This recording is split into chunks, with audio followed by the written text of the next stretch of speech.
Ethiopian Prime Minister Abiy Ahmed is on the front line of the Tigray conflict, state-affiliated television has reported. In footage from Fana Broadcasting, Abiy can be seen in military fatigues, and it's said to be alongside the army fighting rebellious Tigrayan forces in the northeastern Afar region, though the location could not be independently verified. The enemy doesn't know our capabilities and our preparations.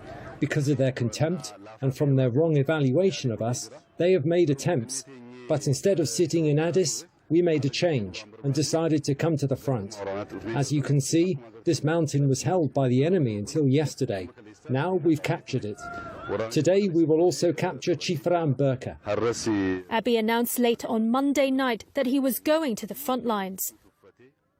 The Tigray People's Liberation Front and its allies had threatened to march on the capital or try to cut a corridor linking landlocked Ethiopia to the region's largest port.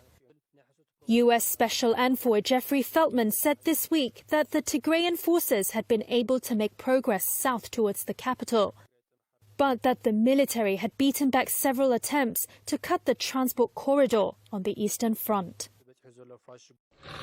Ethiopian Prime Minister Abiy Ahmed is on the front line of the Tigray conflict, state-affiliated television has reported.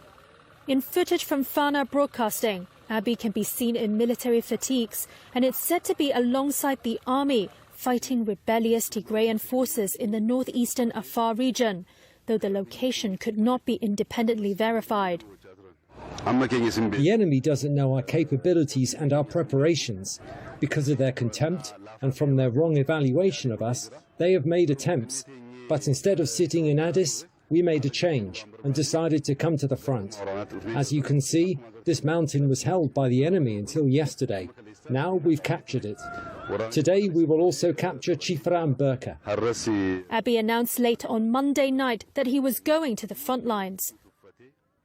The Tigray People's Liberation Front and its allies had threatened to march on the capital or try to cut a corridor linking landlocked Ethiopia to the region's largest port.